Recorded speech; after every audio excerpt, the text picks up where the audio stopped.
Generally अपन इसी के अनुसार लेसन पढ़ाते हैं। प्रस्तावना आ जाता है, उसके बाद प्रस्तुतिकरण आ जाता है, प्रस्तावना, प्रस्तुतिकरण, उसके बाद व्यवस्थित तुलना, उसके बाद व्यवस्था आ जाता है, उसके बाद तुलना आ जाता है, और लास्ट में क्या आ जाता है, लास्ट में मूल्यांकन आ जाता है। व्यवस्था है, तुलना है, लास्ट में मूल्यांकन आ जाता है। इनमें थोड़ा सा संशोधन भी होता है, तुलना को आगे खिसका दिया जाता है। इसमें संशोधन क्या हुआ, यहाँ आ जाता है चरण, उसका इसमें कुछ संशोधन होता है।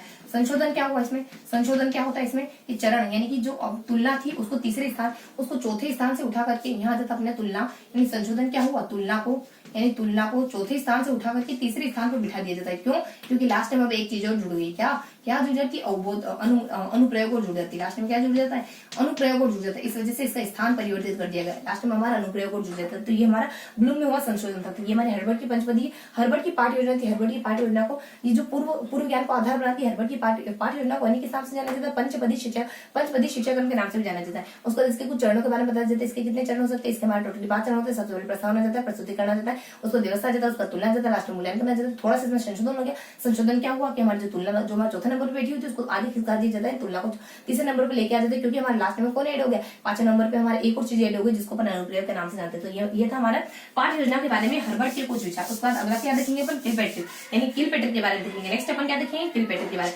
देखो किलपेट्रिक की पाठ योजना क्या बताती है, किलपेट्रिक की पाठ योजना सामाजिकता पर आधारित होती है, सामाजिक अनुभवों पर आधारित होती है। क्यों, क्योंकि ये तो सामाजिक अधिगम के जनक भी माने जाते हैं, तो सामाजिक अनुभवों पर आधारित होती है किलपेट्रिक। और ये जो है गांधी जी की बेसिक शिक्षा से प्रभावित होती है। किससे, गांधी की बेसिक शिक्षा से, गांधी की बेसिक शिक्षा से, क्योंकि गांधी भी यही कहते हैं कि बच्चे को बेसिक शिक्षा से प्रभावित होती है। बच्चे को खुले माहौल में जाकर सीखना चाहिए, बच्चे को समाज के में जाकर सीखना चाहिए। तो किलपेट्रिक की जो पाठ योजना है वो गांधी की बेसिक शिक्षा से प्रभावित होती है। देन किलपेट्रिक की पाठ योजना के चरण कौन कौन से, किलपेट्रिक की पाठ योजना के भी कितने 5 चरण होते हैं। सबसे पहले आ जाता है कि परिस्थितियां, यानी हमारे सामने परिस्थितियां आएंगी बहुत सारी। सबसे पहले आ जाता है परिस्थितियों के बाद आपको चुनाव करना होगा कि आपको उन परिस्थितियों से कैसे निपटना है। उसके बाद आप जिस भी तरीके को अपनाओगे उसकी सबसे पहले रूपरेखा बनाओगे, उसके बाद उसका क्रियान्वयन, उसको एग्जीक्यूट करोगे, और लास्ट में आकर के उसको जांचोगे, उसका मूल्यांकन करोगे या फिर उसका लेखा जोखा बनाओगे, मूल्यांकन करोगे, लेखा जोखा बनाओगे। तो ये तो अपने किलपेट्रिक के चरण। नेक्स्ट बता दीजिए किलपेट्रिक के पास इतनी इन्फॉर्मेशन आ जाती है। और किलपेट्रिक में क्या क्या जाता है, सामाजिक अधिगम पर आधारित अनुभवों को बहुत ज्यादा महत्व देती है कि बच्चा अनुभव से सीखता है। गांधी जी की बेसिक शिक्षा से इंस्पायर होती है, प्रभावित होती है। नेक्स्ट इसके 5 चरण बता दिए जाते हैं। सबसे पहले परिस्थितियां आ जाती है, उसका चुनाव करना जाता है, उसके बाद क्रियान्वयन करना जाता है, उसके बाद रूपरेखा बनाना आता है, उसके बाद क्रियान्वयन करना जाता है, लास्ट में जाकर के मूल्यांकन करना जाता है। तो ये हमारे किलपेट्रिक की पाठ योजना के बारे में। नेक्स्ट अपन देखेंगे मॉरिसन की पाठ योजना के बारे में। नेक्स्ट इसमें देखेंगे मॉरिसन की पाठ योजना के बारे में। मॉरिसन की पाठ योजना जो कि इन दोनों का मिला जुला रूप मानी जाती है। किसका, हर्बर्ट का प्लस किलपेट्रिक का, हर्बर्ट का प्लस किलपेट्रिक का। देखो जॉन डीवी भी इसके साथ, क्योंकि जॉन डीवी के शिष्य थे किलपेट्रिक यानी हर्बर्ट का और किलपेट्रिक का मिला जुला रूप है। इसको चक्रीय पाठ योजना के नाम से भी जाना जाता है। दोनों का मिला जुला रूप चक्रीय पाठ योजना के नाम से भी जाना जाता है। नेक्स्ट बताया जाता है इसके चरण क्या क्या होते हैं। इसके भी 5 चरण होते हैं। सबसे पहले इसमें खोज को महत्व दिया जाता है। खोज करना है, अनुसंधान करना है, इसको खोज आ जाती है।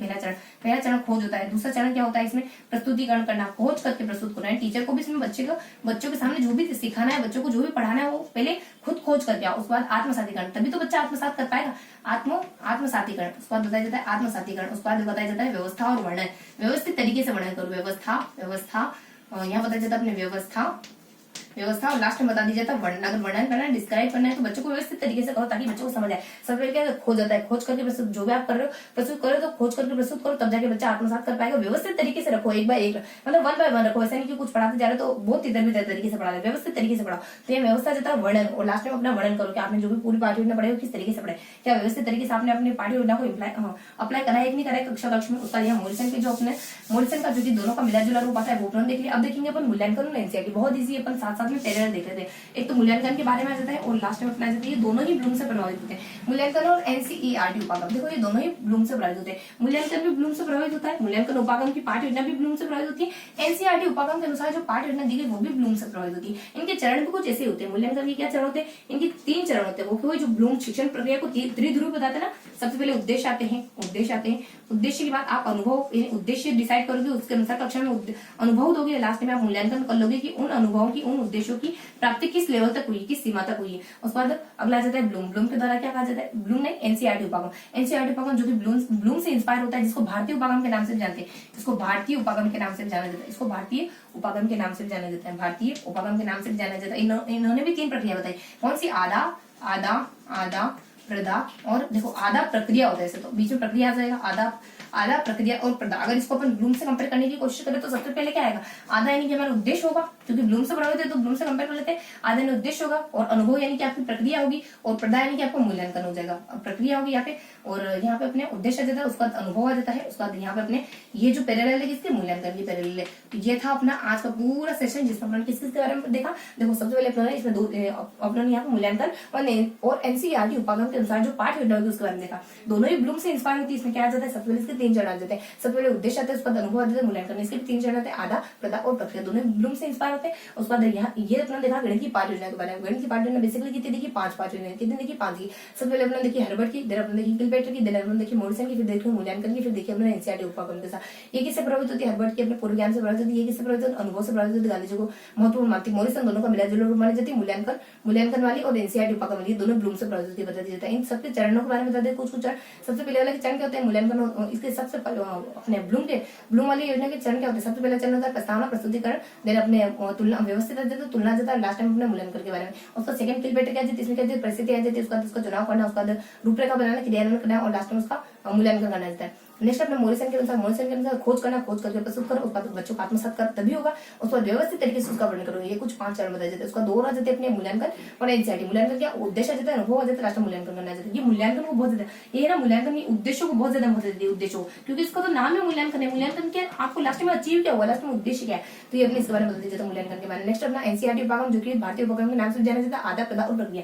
तो ये थे अपनी पाठ योजना। इससे पहले अपना क्या देखा था, इससे पहले अपने क्या देखा था, पाठ योजनाओं से पहले अपने देखा था गणित के अर्थ है, गणित की परिभाषा, गणित के उद्देश्य। तो गणित का अर्थ है, गणित की परिभाषा है, गणित के उद्देश्य क्या देखा था। देखो उसके अर्थ बताने के लिए अपने गण खाता, गण यानी गण का तात्पर्य होता है गिनना, उसके बाद मैथमेटिक्स का तात्पर्य सीखना। इस तरीके से गणित क्या हो गया, गणित का मतलब हो गया गणना को शिक्षा शास्त्र। उसके बाद अगला बता दिया जाता है इसके परिभाषा के परिभाषा की ट्रिक आ जाती है कि वेदांत नाम का बच्चा रोज गले में से गुजरा लेकिन मेरा ताला नहीं लुटा रहा, क्या करूंगा, 10 माँ अब बता, तू ही बता मैं क्या करूं। मैं हेनरी कांट को बोलती है जो कि माफिया से बिलोंग करता है, नहीं बेटा ऐसा मत करना, बैठ जा बेटे, वो को शूट कर देगा, ऐसा मत करना, ऐसा क्यों करी, मैं भी तो यही हूं। तो ये सारी परिभाषा, ये सारी पूरी परिभाषा उत्तर थी। उसका उद्देश्य अपना बेसिक कुछ उद्देश्य पढ़े, जैसे प्राथमिक लेवल पे क्या बीजगणित के, अंकगणित के, रेखागणित के, इनके उद्देश्य होता है। और बेसिकली जनरली अपन कौन कौन से उद्देश्य पढ़ते हैं किसी भी सब्जेक्ट में, सब सब्जेक्ट उद्देश्य होता है। बुद्धि की जो अपना देखे ना, जीविकोपार्जन के, वो सभी सब्जेक्ट में होते हैं लगभग। उसके बाद अगला जाता है अपने कुछ व्यक्ति विशेष के अनुसार गणित के उद्देश्य क्या हो सकते हैं, जैसे कि अपने ब्लूम के अनुसार, बर्थवाल के अनुसार, सिम्पसन के अनुसार और आरसी उपागम के अनुसार। तो ये था हमारा आज का सेशन। आई होप आपको आज का सेशन पसंद आया होगा। फिर मिलेंगे ऐसे ही किसी अगले वीडियो में, तब तक के लिए जय हिंद।